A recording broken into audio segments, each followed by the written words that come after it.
Nalamhla bazalwane ngiyanibikelela egameni lenkosi yethu Jesu Kristu. Siyambonga nalamhla uNkulunkulu lesiphelele ilanga lelihle lelibalekile. Yena onemicabango lemihle ngathi yiko nje sinikele ilanga. Ngicela siqale sithandaze. Baba uNkulunkulu wethu siyakubonga nalamhla ukuthi wena baba usiphe ilanga lelihle kangaka. Siyathi Nkosi baningi labavukile kodwa sekufike lesikhathi bangasalibonanga lelanga. Sicela ke thina silisebenzise kahle lelanga njengoba wena ufisa. Konke lokho sikucela ngegama lika Jesu Kristu Nkosi yethu. Amen. Ngiyawuthanda bazalwane bami sifunze encwadini yaMateyu 24. Sitawufunza verse 10 sigcina verse 14 siphinde sifunze verse 37 sigcina verse 39. Mateyu 24 kusukela verse 10 kuya ku 14 kufunzeka kanje. Labanyenti bayawuhlubuka bathengisane kodwa badonzane. Kuyawuvela abaprofeti bemanga labanyenti bedukise abantu labanyenti. Ngekwanza kokona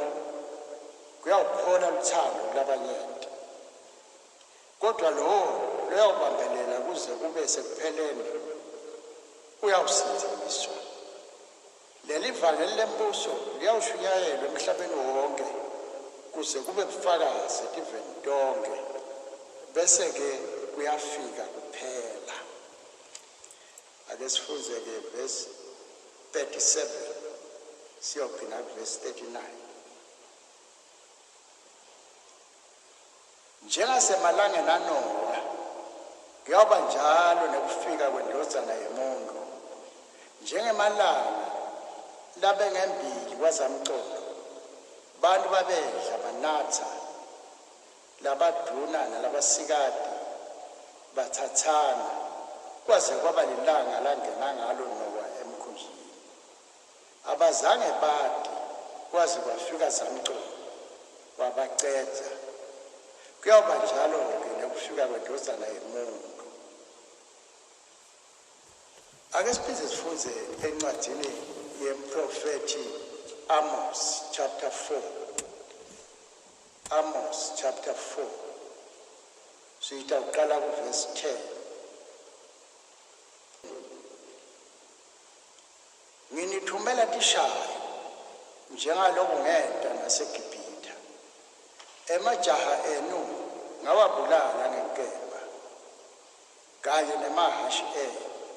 lathunjiwe. Emakhala enu ngawaqalisa ngeluboti etinkanjinte. Noko anikabuyeli kimi kusho simakathe. Labanye benu ngababhubhisa njengalokhu ngabhubhisa iSodoma neGomora. Nanifanana nenduku leshayo lehlwithwe emlilweni. Noko anikabuyeli kimi kusho simakathe. Ngakho-ke ma-Israyeli ngitanijezisa futhi njengoba nje ngitakwenta lokho tilungiseleleni kuhlangana naNkulunkulu wenu nina ma-Israyeli. Inkosi ibusiswe. Amen. Bazalwane bami ngikhuluma njena sisemakhaya sihleti. Lilanga lokuthi ngabe sisesolweni sihlete emakhaya. Siphethwe nginaso isipho lesingenele umhlaba wonke kungesiwe eMaswati kodwa tonke tive tenta lo lesikwendayo. Kodwa konke kwegceme ehlweni kaNkulunkulu. Kwegceme ehlweni kaNkulunkulu. Lesifo lesi iCovid-19 uyasathi uyalathi nelikhambi lakhe sengce kuye wasivumela. Ngakho-ke thina sidinga ukuthi sathi ukuthi uma kwenze uNkulunkulu thina njengabantwana bakhe kusifundisana. Bazalwane bami, kuvalwe isikolo, kuvalwe amabhizinisi, kwenteke konke nje wanibona nje, kodwa akukho ngetulu kaNkulunkulu konke lokho. Sibona abantu abaningi laba sibashiyile emhlabeni letiveni ngemave siyatshelwa ukuthi bantu labaningi sekwentekayo. Siyabonga lokho kwanti ukuthi sikhonta uNkulunkulu ophilayo. Sibonga ukuthi thina kakhulu lapha njengeMaswati uNkulunkulu kwathi bonakalisa enkosini yethu siyathi ukuthi angeke asishiye, kodwa uma nathi senta kahle siyathi uNkulunkulu wethu usitshenile ngoba konke kwethu kubhaliwe endlwini lakhe. Usitshenile ukuthi kwadalwa izulu nemhlaba kanjani, wasitshena nokudalwa kwemuntu uyamathi umuntu, nokudalwa kwetive uyakwati. Ngakho-ke singeMaswati bengicela ukuthi bazalwane bami sisonzele kakhulu uNkulunkulu ngalesikhathi lesinje. Lapha-ke bazalwane bami sesifunzile lapha encwadini yaMateyu 24. Jesu bekahamba lapha ethempelini, ahamba nabafundi bakhe, uyabatshena ukuthi kukhona isikhathi esitawufika, isikhathi sekugcina, abese uyabuya emva kwaleso sikhathi. Bayabuda-ke bafundi ukuthi hawu wasethusa kangaka yini ungasitsheni ukuthi abaningi ungasitshena lilanga noma inyanga noma ngimuphi lo mnyaka lokukwenteka ngalo. Uthi-ke qaphelani ningakodukiswa abantu, qaphelani ningadukiswa ngumuntu. Uthi-ke ngeke ngitshene ilanga, ngeke ngitshene ngesikhathi, kodwa ngitanitshena timbawu ukuthi nitawubona ngani nasengibuya mina. Bayalalela-ke bafundi timbawu letinye siyatibona-ke nasi namhlanje. Asidingi azasitshene ilanga, sidinga kubona ngale timbawu.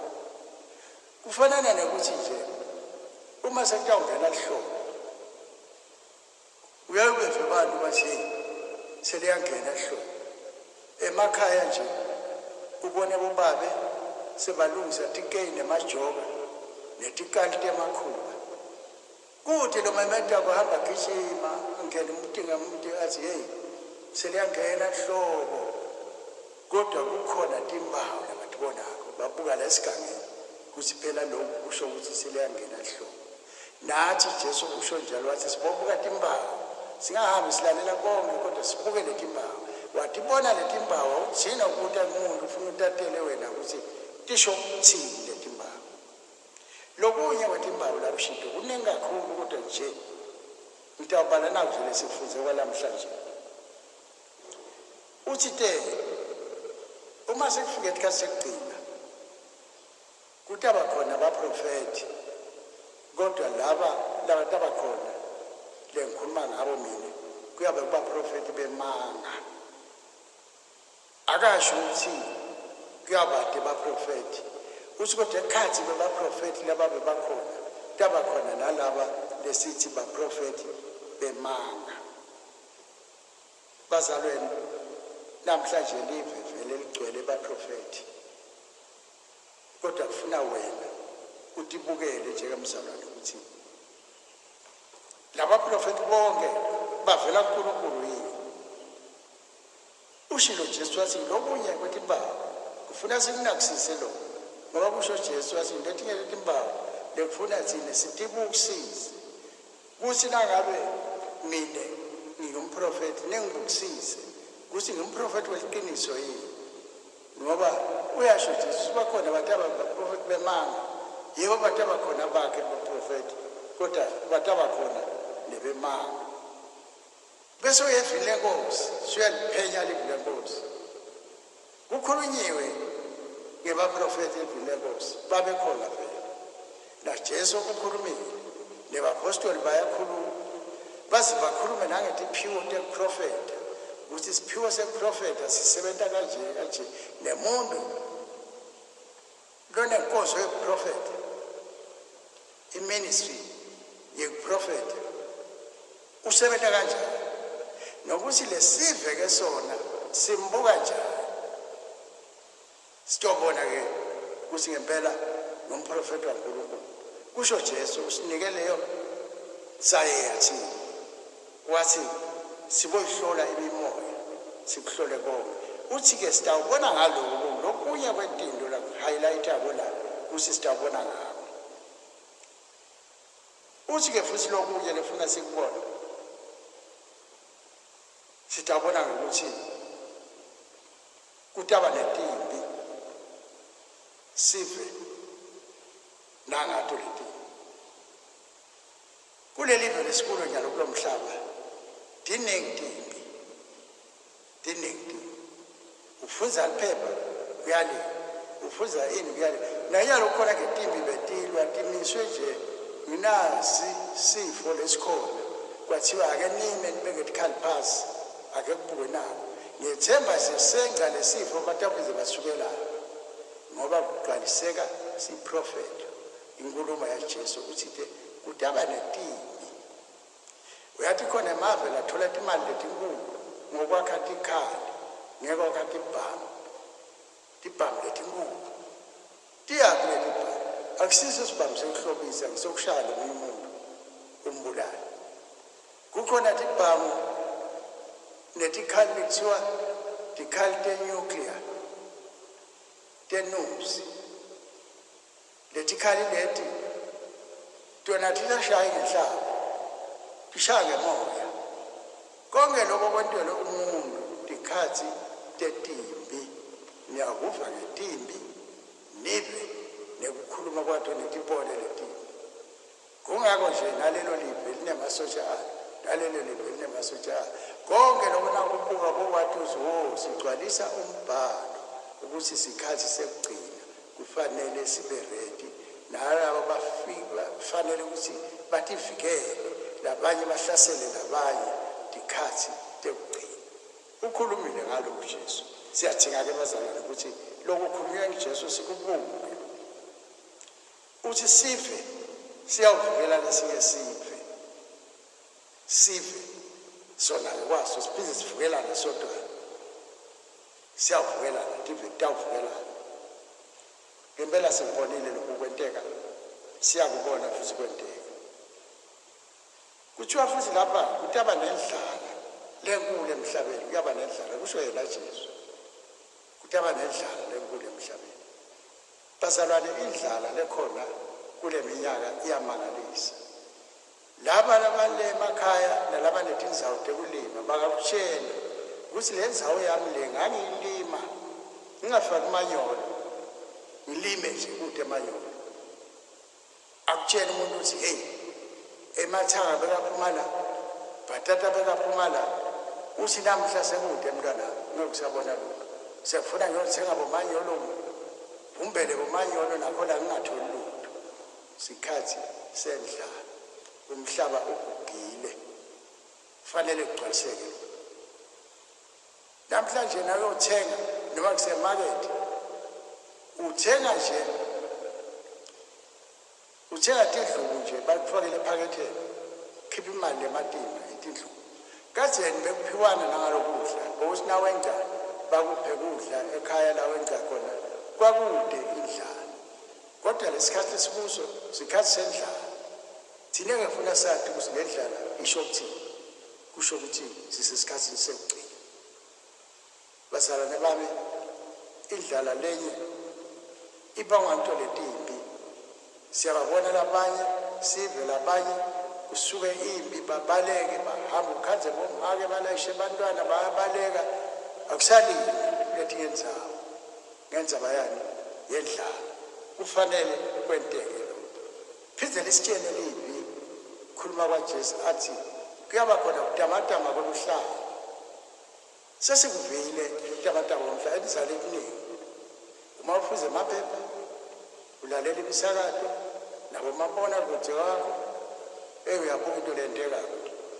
emaveni amaningi kutamatama omhlaba kulamanye tamatame lomhlaba uqhamuke nalolo bilako la ngaphansi abantu bashe kwenteke yonke lento leyo uwetindlu tamatame umhlaba thina njengamakholwa letindlu asitibuke ngalelinye liso sithi washo Jesu akawacali manje njengoba sekwenteka ukuthi sesikhathi sekugcina bazalwane lokuye kushiwo la kuthiwe noma kunjalo kodwa leli bhakeli litawujinga lona liqhubeke lishuyayela kuthiwa litawushuyayela khona litawa bufakazi njengoba ngishumayela njengalo ngenta bufakazi lo mbhako nyalo uyawubhuda ngalelela ukuthi awuzange umfundisi ashumayela athi ikhasi lekugcina litaba njani ufakazi uma nje kukhona emsakadweni uthi uyavula ukhanze umfundisi ashumayela bufakazi uma ufike esontweni lakho ukhanze kushuyayela kube khona umzalwane lotaba ashumayela bufakazi Jesu uyawusebenzisa bubuthe bufakazi ufakazi into lesetshenziswa nasekutekwa licala lemuntu kuyabe sefuneka abe nobufakazi nebufakazi lapha nje ngemazibindi lawo lesiwentayo liyawuvela lezibindi kuthiwa wenta njani ngalobufakazi lwabo ake sibuke manje ukuthi uthini umprofeti Amos umprofeti Amos yena washumayela kumaJuda khona isikhathi lapha amaJuda amjabhisa khona uNkulunkulu wathi ke uNkulunkulu maJuda ngoba aningiva ngitawuthumela tihlupheko letithinte ngitawuthumela tihlupheko ngiyadela ukuthi langibona le nhlupheko niguqukele kimi mina Jehova washumayela ke Amos ngithatha emagama lawasho Amos uthi dilungiseleleni ukuhlangana naNkulunkulu wenu prepare to meet your God ngitosho njalo namhla bazalwane ngithi singemaswati sibona konke lo lokwentekayo asingayathi kodwa thina asitilungiselele kuhlangana naNkulunkulu wethu sesibonile tonke letimpawu lesikhathi sekugcina thina nawe sithi kakutilungiselela kuhlangana naNkulunkulu wethu yiloko kuphela lefuna sikwete nasibona sifo se-COVID-19 thina kithi asingatatadeli njengabantu labangadi thina sathi ukuthi sithi mbawu lethi sikhombisa ukuthi uyeda usedudane uyabuya masinyane sengasinethive tonke ngingasho njalo nathi bona lo kithi impela lo nkulunkulu waka-Israyeli lo nkulunkulu wamakholwa usho ukuthi uyabuya ulanza libandla lakhe manje-ke bazalwane bami naku ngithanda ukubuka namhlanje akhuluma nakakhuluma Amos athi tilungiseleni sidinga kuba ready kube bengakhuluma singisi bengathi wena lo mlaleli are you ready wena lo laleli uyasibuka isikhathi uyalibuka ndiwasho ukuthi lisho ukuthini liwasho nakwenteka lo sengibani isikhathi kuleli washi lakho are you ready akhona emavule ngiwathandzako lalapha encwadini yeSamuel chapter 22 verse 20 ekugcineni impela lencwadi yeSamuel ekugcineni kweBhayibheli uthi Jesu bheka ngiyeda masinyane uthi bheka ngiyeda masinyane seliyaphendula libali lithi amen woda ngosi Jesu bazalwane thina lesikholwa bekudika nakwenteka konke lokho sisho every day sithi woda ngosi Jesu sibe ready ungeke phela usho njalo nangabe uyaba ready kodwa thina siyakuthinga ukuthi sibe ngabalungele ukufika kwenkosi yethu kubuya kwenkosi yethu ngoba nakwenza lethi khasi lekugcina kulandzela ukuqhamuka kwakhe athi umprofeti Amos dilungiselele uhlangana nenkosi yakho nakwenteka tonke letinto wena dilungiselele kuhlangana nenkosi yakho thina ke sinedlala la kaNkulunkulu sinenkosi sinenhlanhla la kaNgwane kunemicimbi lethithi lentekayo lethinzana nenkosi lomnye umcimbi nje ngilobe kufanele ube khona welanga lokutalwa kwenkosi lo so phushele phambili ngenzaba ukuthi sekunalesifo kwentekani nakulungiselwa ukuhlala nenkosi ake sibuke ukuthi siyayisendela nasilungisela ukuhlala nenkosi uma inkosi kuthiwa iyaleshiselwe kumbe ibirthday yayo ileshiselwe benta njani abantu baseshiselwe lenta njani libhilonge nakuhlala nenkosi kude longalungisi nathi ke inkosi yethu yabuya masinyane kude lekufanele angalungisi uma kuthiwa inkosi leshiselwe noma iyakahoko noma iyelibonjeni noma kuphi bonke abantu bayalungisa kukhona naba bethinzaba babo TV bemisakato bemaphepha nabo bayalungisa kude losakala la eKhatswana balungise amakhamera abo balungise netimvume yokuhamba babe khona kulo mkhosi balungiselwe timvume yokuya khona bemaphepha balungisa timpesela tabo labatabhala ngato bente konke bafuna ukukhavarisha ngestory baze bakwente lingafikile la baqale basilungiselele balungiselela kufika kwenkosi inkosi ifika eshiselwe inkosi yakamazinyo balungiselele ingafiki abahlali nje babone kuseni ngalelo langa kuthi ihamba wena hamba kuyalungiselela atshelwe nalolo utahamba ukhavarisha aqale atilungiselele bazalwane sonke siyalungiselela kubuya kwenkosi yethu nawo ama-journalist ayakudinga ukuthi alungiselele njengoba enta nakuhamba inkosi yethu yala kithi kaNgwane nale nkosi esezulwini ma-journalist akithi niyadinga ukuthi nilungiselele kufika kwenkosi lethi kona tenda njalo nakuthiwa ufika inkosi enzaweni tiyapractice tikolo kulungiswe amaculo lamnanzi kulungiswe tiyunifomu letihle kulungiswe impela sikolo tonke tinyakathe taleyo ndzawo tikolo tihlangane kulungiswe netimoto tekuhamba nemabhasi ngoba kuthiwa ufika inkosi noma ubuta lomncane umntwana utathi ubuta inkosi itala ngakithi inkosi iyalungiselela inkosi bazalwane nenkosi yamakhosi letaba siyadinga kuyilungiselela nasetikolweni nabothisheli nebantwana betikolo bayadinga ukuthi bayilungiselele inkosi kuze kulungise ngisho bemidlalo uma nje inkosi isuka la intaya le ishiselwe kutaba namathimu lamakhulu latalungiswa lesi sikhathi kuze kucule nethimu yangaphandle kuthiwa sicela iZambia into odlala la ngosuku lwenkosi idlale nelive laKaNgwane kuyalungiswa ngeke nje bayishayele ucinga iZambia ekseni lesibazayini kutawulungiswa kusenesikhathi ivume nayo ilungise kulungiselwa nje ukufika kwenkosi ngoba inkosi nayo itawufika iyalungiselela nenkosi yethu yasezulwini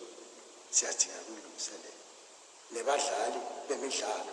bayadinga ukuthi babe ready balungise labatakugqoka balungise kuyeteka nabobabe baleso sigodi funa balungise nakutafika inkosi labadala labanye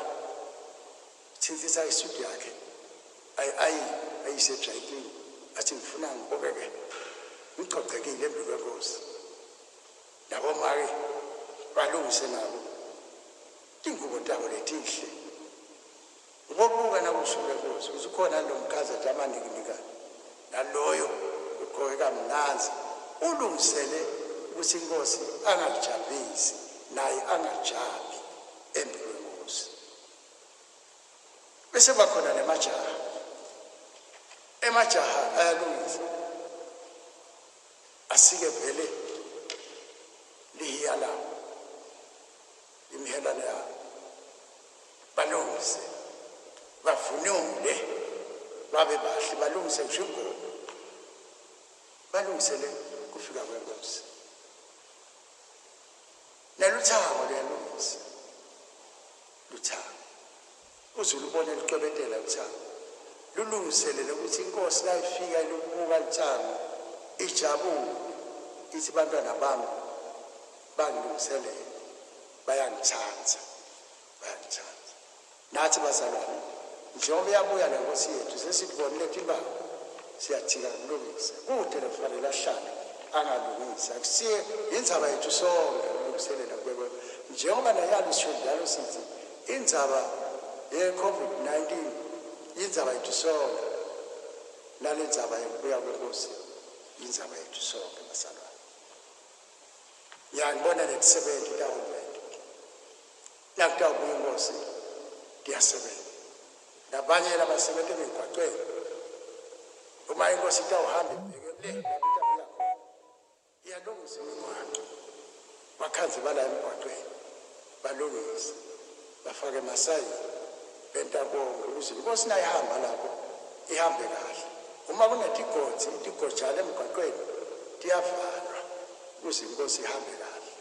nathi bazalwane inkosi iyabuya njengoba sibona la masayini lawa inkosi iyabuya siyathika ukuvala kwetikhadlana konke inkosi ingakhanzi kunetikhadlana etimpilweni tethu naboshifu kanjalo bazalwane boshifu betindzawo bahlangana bakhiphe netingoma bathi ohlabisa inkosi bazalwane naboshifu bethu funa balungise ngoba iyabuya inkosi yemakhosi naboshifu bethu bangasalele emuva siyele kubo siyobavusela ngelivi lenkosi siyoshumayela yajabule emphakathini eminingi boshifu bavamisile kwabita emakhola ayokwenza umthandazo kumnanzi ngoba funa sihambe nabo boshifu bangasalele emuva ngoba iyabuya inkosi yemakhosi sesibonele babo nemapolitician ayalungisa amapolitician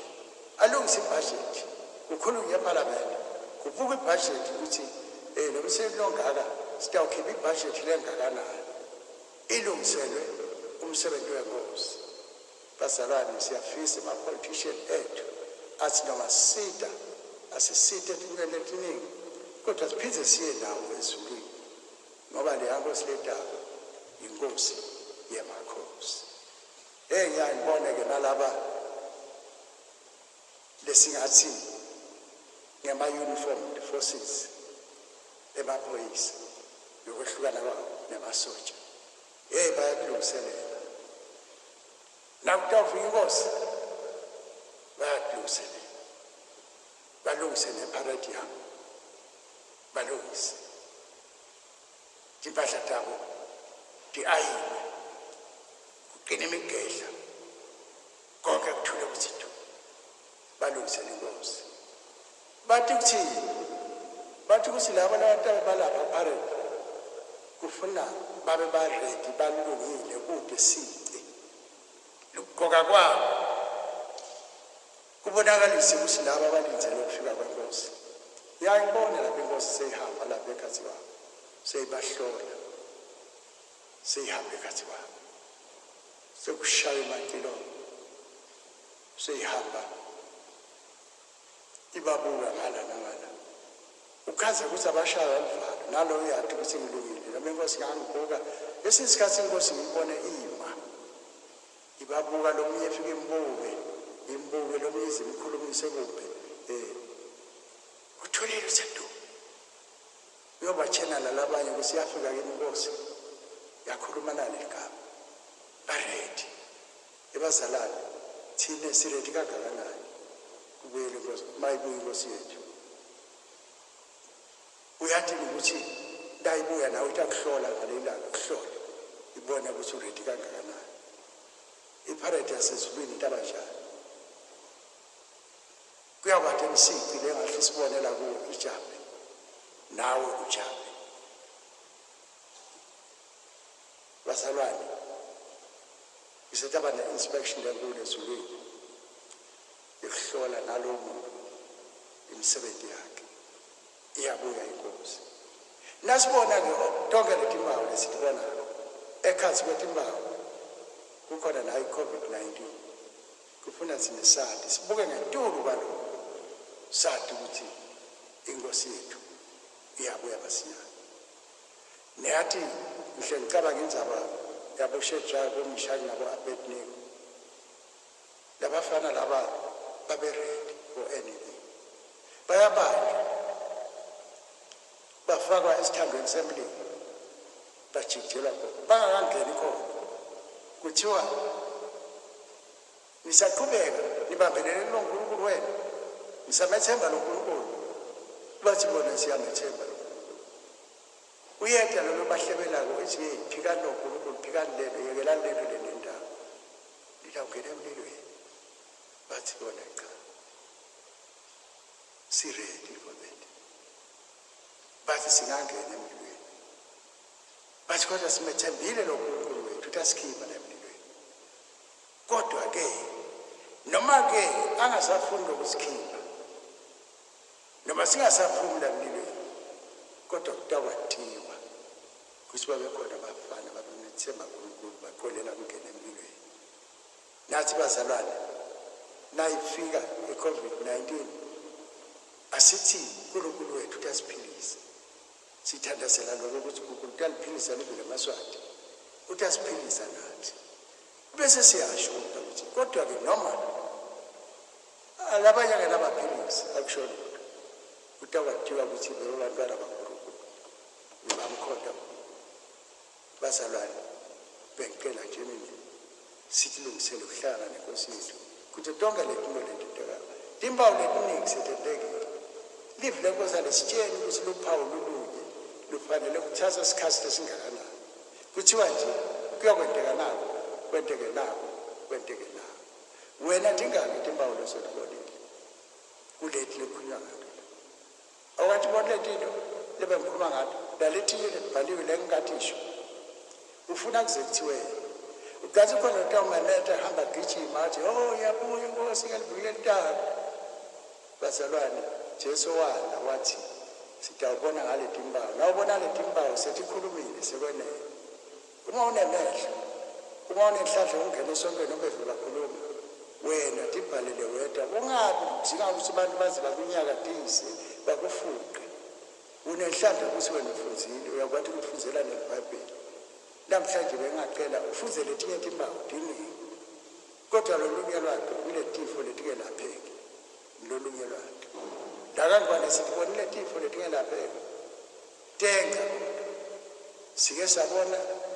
tifo letiningi nakuleli live lase-Afrika phambilini kwakhona sifo okuthiwa influenza labaningi abasathi babangatanga saqedza abantu kodwa namhlanje siyaphila thina abahambanga bonke basala labantu kukhona sifo lekuthiwa HIV/AIDS sibaqedzile labaningi kodwa labaningi bayaphila kukhona tifo ngala ngehla kuthiwa i-Ebola sibaqedzile abantu kodwa sekhona lawo mali ayaphila tiningi tifo letinye tihlasela tilwane tinye tihlasele tinkukhu konke lokhu kuyimibiko lesibikelwa ngayo ukuthi iyabuya inkosi uma sekwenzile sikhumbule ukuthi uyathi kusinaku kunetinto letimatima njengalayi i-COVID-19 bakhona abantu ngokwesaba ngoba bangenalo kahle ukuthemba baze bentathe ithembiso kuNkulunkulu ukuthi Nkosi uma nje ungangisida kunayo into nayo mina ngiyakukhoda kusita sekwenzile bese uyakhohlwa ngicela tonke ithembiso lakho lotentile kulesikhathi imadima kanje uthi khumbule ungadlaleli uNkulunkulu akayeke uNkulunkulu akamthandi umuntu lofunga phiza jike bekudinga abazalwane nayenga lembi lesibhekene nayo sibe ngamakholwa ashintshile sikwazi ukumdumisa uNkulunkulu sikwazi ukulindela ukukhala kwempilo ngoba emva kwabo konke lokho ukuthi kasekugcina litawukhala licilongo lisho njalo lile leli cilongo litawuvusa labafile labafele kuKristu hayi bonke leli cilongo litawuhlitha labaphila bangemakholwa abaphila kuKristu bayawuhamba baye le endaweni la ilungisile uNkulunkulu labantu abanika khona imivuzo yabo uloyo naloyo athole umvuzo wakhe batawusala ke labanganandi abakholwa ngempolo yibo labantu abagijima bayithi insabeni basithi intsaba athi bagcine yibo labantu kuthiwa intombi letihle letinsizwa letihle tiyawugijima tifuna live lenkosi basatalifuna lelive bazalwane bantu labangafuni ukulithatha njalo kodwa batalithola kumadini siyawuyisa iqoqo indzaba yabo ukuthi kuyokwentekani kubo mina nje ngisakhuluma ngawe wena lokholwayo dilungisele kuhlala nenkosi yakho utohamba nawe nakukhala licilongo uye ezulwini uyothola imiqhele yakho uhlangane nalabafile bafele enkosini ngalelanga ngiyanixoxela ukuthi laba labasele-ke bona labangafele enkosini bayobe bakuphi bayosalasala emathuneni isikhashana nalaba labasele emhlabeni bayosalasala kulo mhlaba kodwa kabe kumadini phinde kuqhubeke intilo kuze bese kugcineke kodwa ngifisa wena ube ready be ready mzalwane be ready for the coming back of the Lord uNkulunkulu akusise amen